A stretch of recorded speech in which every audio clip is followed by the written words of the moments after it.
दोस्तों, पश्चिम बंगाल की चर्चा आजकल खूब हो रही है। कोलकाता, आप जानते हैं कोलकाता रेप कांड। पश्चिम बंगाल की सत्ता पर एक बार फिर बीजेपी की निगाह टिकी हुई है।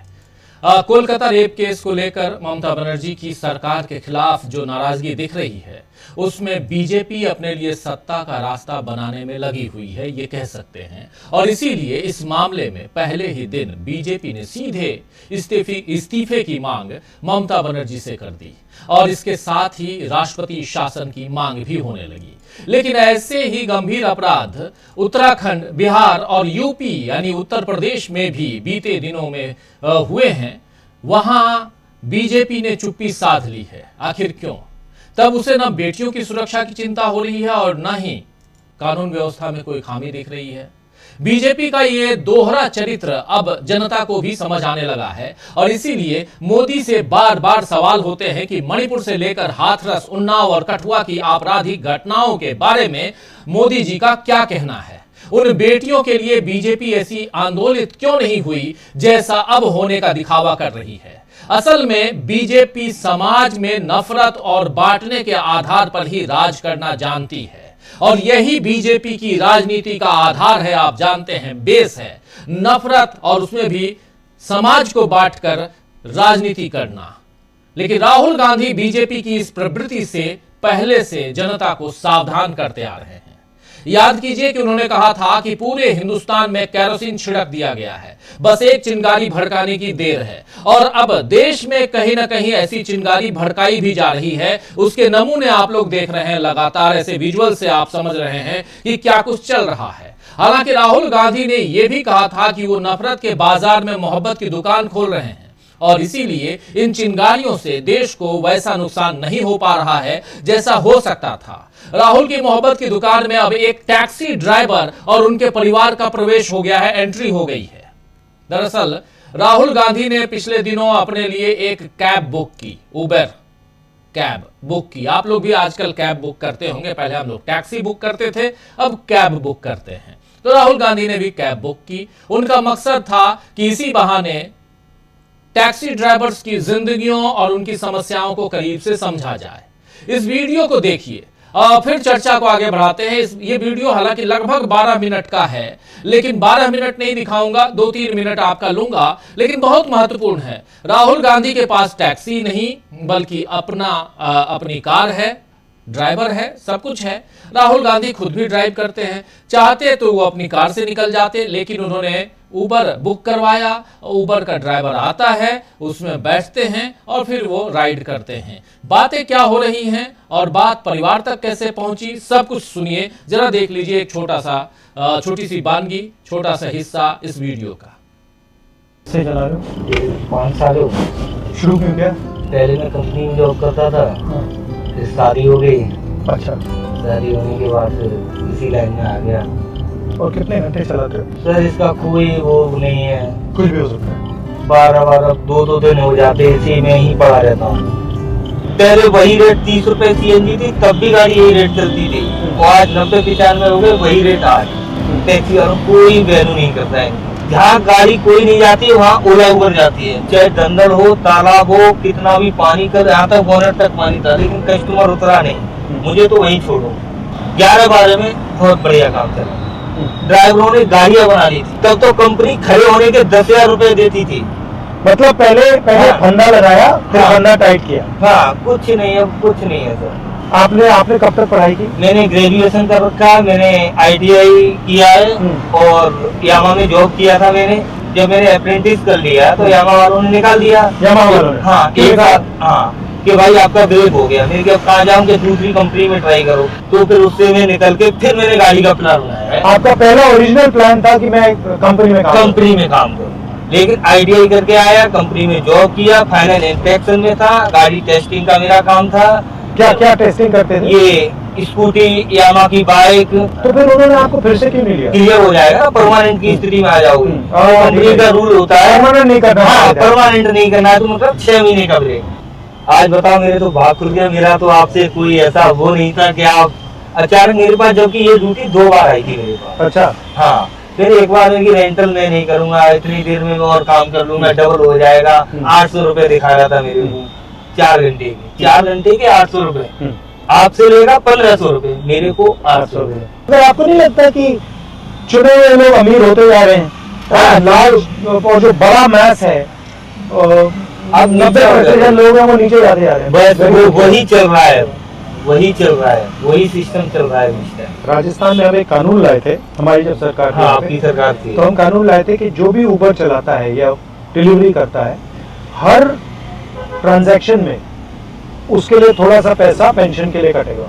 तो आपने मान लो आपने राइड की, हर राइड के लिए कंपनी को थोड़ा सा पैसा आपके पेंशन के लिए अलग रखना पड़ेगा, जो आपको बाद में मिलेगा। बिल्कुल। इसके बारे में क्या लगता है? बहुत बढ़िया रहा यार, एटलीस्ट सिक्योरिटी तो आए ना कि भैया थोड़ा अगर मिल जाएगा तो उससे कुछ राहत हो जाएगी। दो काम सरकार कर सके, जैसे हमारी तेलंगाना में, कर्नाटक में सरकार है, अगर हम वहाँ 2 काम कर सके तो क्या हो सकता है? एक तो पेंशन का आपने कहा ठीक है, वो और क्या हो सकता है? एक तो इनका रेट सही किया जाए, रेट ठीक किया जाए। हाँ, रेट मतलब इनका पूरा वो निकाल के कैलकुलेशन करने के बाद इनका ये लिखा, बाकी में इनको कुछ बच रहा है कि वैसे ही हो गए हैं। मतलब मिनिमम वेज होना है, हाँ, कम से कम। हाँ, कम तो जिंदा तो बने रहे ये, जिसने गाड़ियां लेनी ना सब किस्तें नहीं कर पा रहे, ये कंडीशन है। सारे टैक्सी वाले रो रहे हैं इस टाइम, कोई सुनने के लिए तैयार नहीं। सपने में भी नहीं सोचा था, सिर्फ टीवी पे देखा था। तो सुन रहे थे आप दोस्तों, सुनील उपाध्याय नाम के इस टैक्सी चालक से राहुल गांधी ने घर परिवार की जानकारी के साथ साथ उनके सपनों के बारे में बात की और इसके अलावा राजस्थान में अपनी सरकार के दौरान बनाए गए कानून का जिक्र किया, जिसमें टैक्सी चालकों के लिए पेंशन की व्यवस्था होती थी। और साथ ही राहुल गांधी ने पूछा कि तेलंगाना और कर्नाटक में उनकी सरकारों को और क्या क्या काम करना चाहिए। एक आम आदमी से सत्ता में बैठे लोग इस तरह से विमर्श करके नीतियां और कानून बनाएं तो असल में जनतंत्र या प्रजातंत्र कायम होता है। ये बात आज राहुल गांधी ने एक सिरे से समझा दी है, जबकि बीजेपी का तरीका ठीक इससे उल्टा रहा है। बीजेपी पे आए हम, लेकिन उससे पहले एक और इसी वीडियो का दूसरा हिस्सा दिखाना चाहता हूं, जब राहुल गांधी इनसे पूछते हैं इसी टैक्सी ड्राइवर से कि परिवार में कौन कौन है, और उसके कुछ दिन बाद उसी परिवार से राहुल गांधी की मुलाकात होती है। ये शायद दिल्ली का ये बंगाली मार्केट का एरिया है, वहां का कोई रेस्तरां, जिसमें राहुल गांधी उसी परिवार के लोगों से मुलाकात करते हैं। आइए इनके बीच क्या बातचीत होती है ये भी देख लेते हैं। बहुत महत्वपूर्ण मुद्दा यहाँ पे, और इन सब के जरिए राहुल गांधी क्या राजनीति कर रहे हैं, किस तरह की राजनीति कर रहे हैं कि यहाँ आज की इस चर्चा की शुरुआत मैंने कोलकाता से की, कोलकाता रेप कांड में क्या कुछ हो रहा है उससे की, लेकिन राहुल गांधी को क्यों दिखा रहा हूं, इस वीडियो को क्यों दिखा रहा हूं, जरा समझिएगा, बाद में थोड़ा सा इंतजार कीजिए, लेकिन पहले इस वीडियो को देख लीजिए। आपके पति के साथ हम गए उबर में, तो ये बता रहे थे आपके बारे में, तो मैंने कहा कि आपसे भी मिलते हैं। क्या लेंगे खाने के लिए? 2-3 चीजें ले आओ, छोले भटूरे ले आइए, पापड़ी चाट ले आइए, आलू की टिक्की ले आइए। मिर्ची तो खाती हो ना? नहीं, आगरा पेपर दिया था 10th का, लेकिन वो लीक हो गया, उसके बाद में कोई वैकेंसी नहीं आई। तो उसमें आपका पूरा पैसा जाया हुआ। हाँ, तो आप क्या सोचते हैं, ये इनकी जो ड्राइवरी हो रही है इसके बारे में, ये आपको लगता है ये परमानेंट नहीं है, मतलब ये टेम्पररी है? परमानेंट है, लेकिन डेवलपमेंट इतना कहाँ है मेरा, मतलब वही तो नहीं है, उतना ही है, मतलब खा लिया और उसके बाद में अगर बच्चे का फ्यूचर नहीं बना तो दिल्ली रहने का क्या मतलब है? इससे अच्छा तो घर था। कल से पहले सुबह जल्दी उठ के बोली केशव से मिलने जाना है, जल्दी रेडी हो जाओ तुम। सुबह अभी बोल रही है, फिर नहीं बोलेगी तुम। न्यूज़ के देखते हैं, न्यूज़ पे देखते अब तो बिल्कुल शर्मा रही हो। मेरे साथ थोड़ी शर्माना है तुझे। आपका नाम लेके बोल रही थी, आपका नाम ले रही थी, नहीं बोल दिया ना, क्योंकि न्यूज़ देखते हैं ना हम लोग, तो न्यूज़ में देखते हैं। बड़ी होके क्या करोगे? पढ़ाई बड़ी होके पढ़ाई थोड़ी करोगी, पढ़ाई तो छोटी होगी तब करने के करोगी। बाद क्या बनना है आपको? बनना पढ़ाई क्या करने के है? बाद क्या होगा? किस प्रकार के डॉक्टर? दिल के, दिमाग के, हड्डी दिमाग के? और आपका क्या प्लान है? ओके, कौन सा सब्जेक्ट मुश्किल लगता है? और अच्छा कौन सा लगता है? बाकी सब आप भी यूपी के हैं? हाँ? कानपुर से हूँ सर मैं, कानपुर, लेकिन मैरिज मेरी एटा में हो गई, तो मैं एटा शिफ्ट हो गई।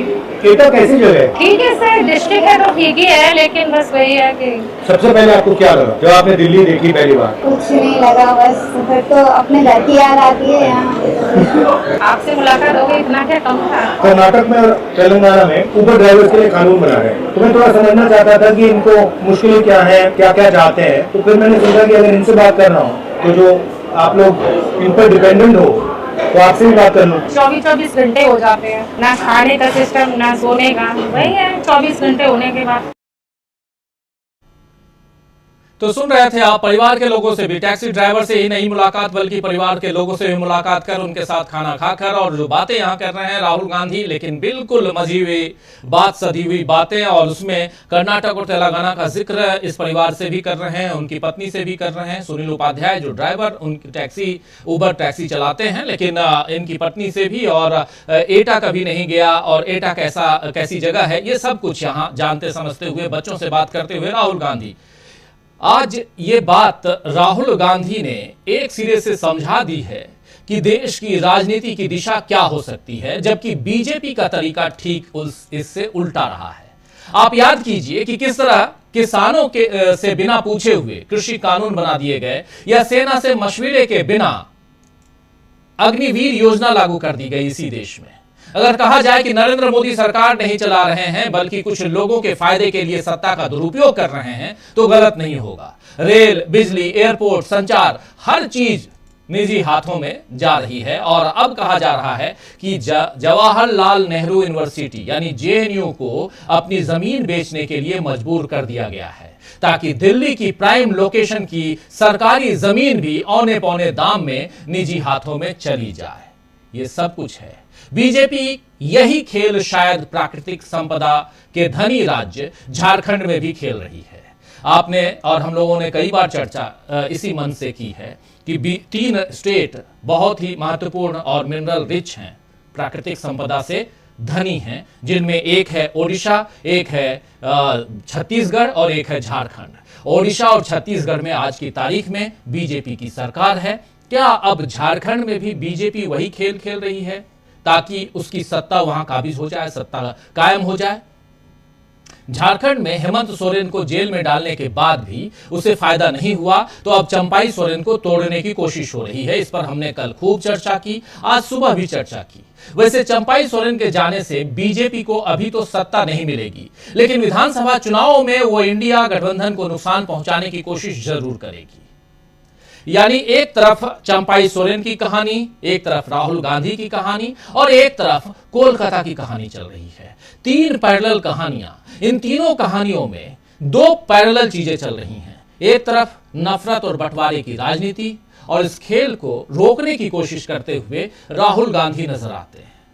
इसलिए यहां राहुल गांधी के इस बयान को, इस बाइट को, इस वीडियो को आप तक पहुंचाने की कोशिश हम कर रहे थे।